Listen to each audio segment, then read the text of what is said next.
देखो इससे पहले जो हम लोग पढ़े थे मतलब अगले क्लास में इसका कहानी और समझे थे, ठीक ना। इसका मतलब लेखक के बारे में जाने थे और इस कहानी को पूरा हम लोग कोशिश किए थे पूरा समझने का, ठीक।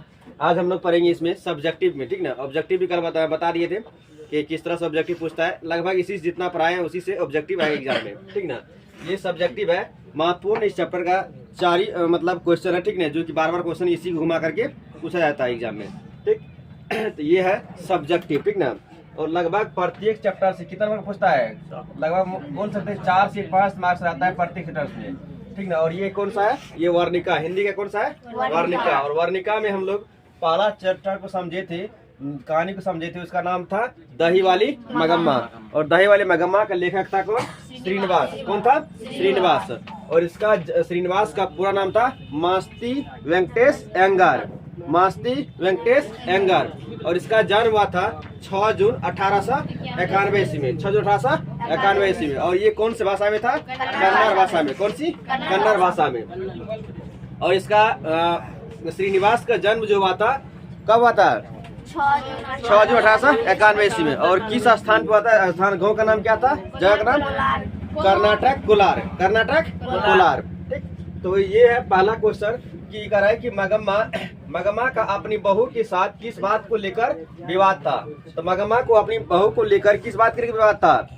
तो मगम्मा का अपनी बहू नजम्मा के साथ पोते को लेकर विवाद था। पूछेगा कि मगम्मा को नजम्मा के साथ किस बात को लेकर विवाद था, तो पोते को लेकर विवाद था। ये ऑब्जेक्टिव में भी पूछा जाता है, लेकर विवाद था। मगम्मा के बेटे को भी उसकी बहू अपने बस में रखना चाहता था। मतलब कि मगम्मा का जो बेटा था, मगम्मा चाहती थी कि मेरा बेटा है, मेरा हक उस पे रहे, लेकिन उसकी बहू चाहती थी कि मेरा पति है, मेरा घरवाला है, मेरा उस पे हक रहे, ठीक है। इसी की बात को लेकर मगम्मा और नजम्मा के बीच हमेशा क्या रहता था, विवाद रहता, झगड़ा रहता था।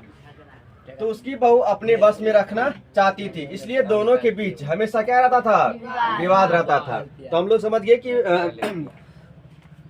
मगम्मा और उसकी बहू नजम्मा के साथ किस बात को लेकर विवाद था, पोते को लेकर विवाद था। और मगम्मा चाहती थी कि मेरा बेटा है, मेरा अधिकार रहे बेटे पे, और बहू चाहती थी कि मेरा घर वाला है, मेरा अधिकार उस पे रहे। अगला क्वेश्चन है, इसको भी करना, ठीक ना, एग्जाम में चांस रहता है पूछने का। अगला क्वेश्चन है कि रगम्पा कौन था और मगम्मा से क्या चाहता था। तो रगम्पा क्या कौन था, तो रगम्पा जो था मगम्मा के गांव का एक जुआरी था, जो मगम्मा को कर्ज मांगता रहता था। और मगम्मा से क्या कर्ज मांगता रहता था। लिखा है कि रगम्पा मगम्मा के गांव का एक क्या था, जुआरी व्यक्ति था, जो कुछ पैसे कर्ज मांगने के लिए मगम्मा के पीछे पड़ गया था। बार बार उधार मांगता था। वह मगम्मा का हाथ भी पकड़ लिया था। तो मगम्मा कौन था, रगम्पा कौन था, तो रगम्पा मगम्मा के गांव का एक जुआरी व्यक्ति था, जो मगम्मा से कर्ज मांगने के लिए उसके पीछे पड़ गया था। और बार बार उधार मांगता था, और वह मगम्मा का हाथ भी पकड़ लिया था। और ये कहाँ मिलता था, मतलब अमराई के कुआं के पास। सबसे पहले रगम्पा मगम्मा से क्या मांगा था, चूना मांगा था ना, चूना। अगला क्वेश्चन देखो, आप इसको भी कर लेना।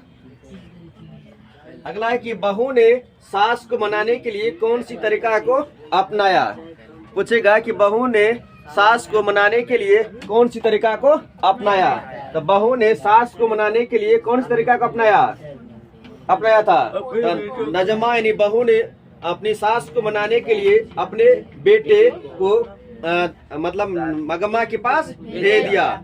क्यों, क्योंकि झगड़ा खत्म, विवाद खत्म हो जाए। कह है कि नजम्मा अपनी सास मगम्मा को मनाने के लिए अपने बेटे को अपने सास के पास भेज दिया था, और जिसके कारण उसकी सास क्या हुआ था, मान भी गई थी। ये क्वेश्चन पूछेगा कि अब सास को मनाने के लिए कौन सा तरीका अपनाया, अपने पोते को उसके पास भेज दिया था।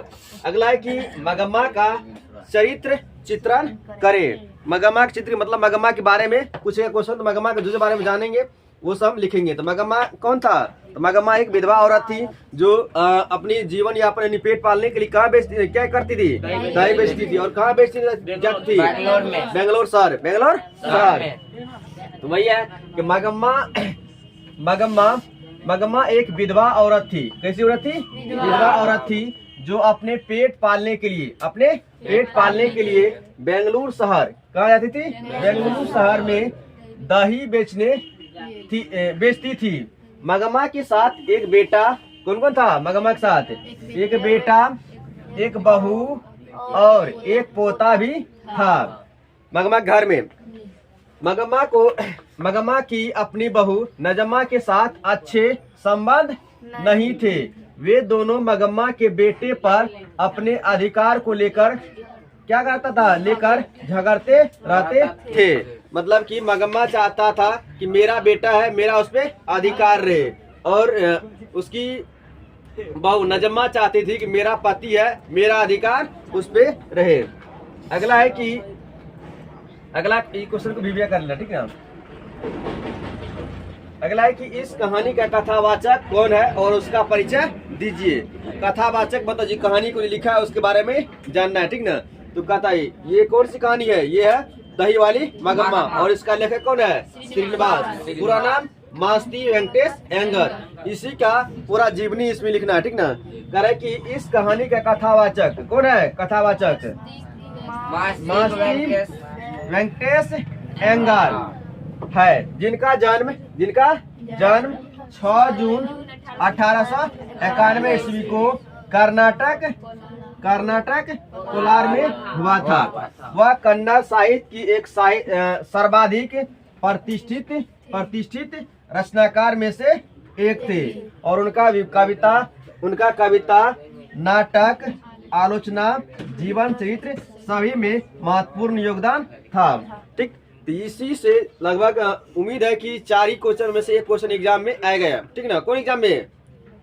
2025 में एग्जाम होगा, 10th का बोर्ड एग्जाम, ठीक ना। देखो इससे पहले हम लोग पढ़े थे कि, ठीक ना, 5 क्वेश्चन इससे पहले हम लोग पढ़ चुके थे, ठीक ना। ये 5वां, 6ठा, ये 7वां है, ठीक ना। इसके बाद है कि मगम्मा ने अपना धर्म नहीं छोड़ा कैसे, ठीक ना। तो मगम्मा से रगम्पा क्या चाहता था? मतलब शादी करना, ठीक ना। इस तरह से हाथ पकड़ा था कि उसका पति भी अभी तक उसका हाथ नहीं पकड़ा था, ठीक ना। कह रहा है कि मगम्मा ने अपना धर्म नहीं छोड़ा कैसे। तो मगम्मा के गांव में रगम्पा नाम का एक व्यक्ति था जो शौकीन तबीयत का जुआरी था। कैसा व्यक्ति था? रगम्पा जुआरी। वह जानता था कि मगम्मा अपने बेटे और बहू से अलग रहती है और उसके पास पैसे हैं। ये बात पता था किसको? रगम्पा को, कि मगम्मा जो है अपनी बेटे और बहू से अलग रहती है और मगम्मा के पास जो है अभी रुपया है, ये बात पता था, और उसके पास पैसे है। रगम्पा उससे कर्ज के नाम पर रुपये मांगता था। वह मगम्मा को अकेली जानकर पीछे लग जाता है और मगम्मा का हाथ पकड़ लेता है। मगम्मा हाथ छुड़ाकर तेजी से भागने लगती है, निकल जाती है। इस प्रकार मगम्मा अपना धर्म नहीं छोड़ती है और मगम्मा रगम्पा के झांसे में नहीं आती है, ठीक ना। तो पूछेगा क्वेश्चन कि मगम्मा ने अपना धर्म नहीं छोड़ा कैसे, ठीक है। ये बात लिखना पड़ेगा इसका। फिर है कि मगम्मा की बहू ने विवाद निपटाने की पहल क्यों की। मतलब कि ये जो मगम्मा और नजम्मा के बीच झगड़ा था, इस झगड़ा को निपटाना क्यों पहल किया, मतलब क्यों ये सोची, कौन? नजम्मा क्यों सोची बात है। तो वही है कि रगम्पा को पता था क्या कि मगम्मा जो है अपने बेटे और बहू से अलग रहती है, और ये बात किसको पता था? रगम्पा को पता था। और रगम्पा जो है ये बात रगम्पा जो उसे रुपया मांगना चाहता था, किससे? मगम्मा से। और ये बात उसकी बहू मगम्मा की बहू को भी पता चल गया था। इसीलिए ये सोचा कि इसे मतलब है कि झगड़ा को खत्म कर लेनी चाहिए।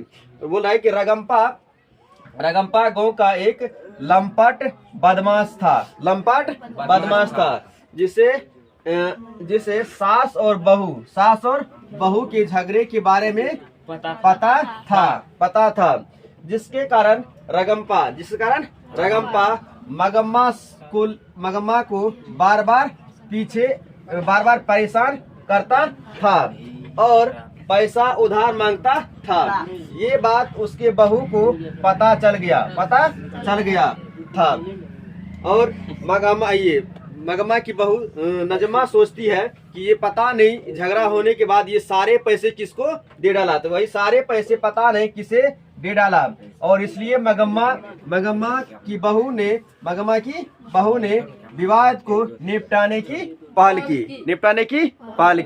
ठीक, तो ये दही वाले मगम्मा का ये मात्र 7 ही क्वेश्चन है, ठीक ना, जो कि एग्जाम में इसी क्वेश्चन को घुमा के पूछता है। ठीक, और इसके बाद बच गया अगले शनिवार, रविवार और सोमवार को कौन सा होगा, दाते विश्वास, 7 कोरी होता, लिखे कौन इसका 7 कोरी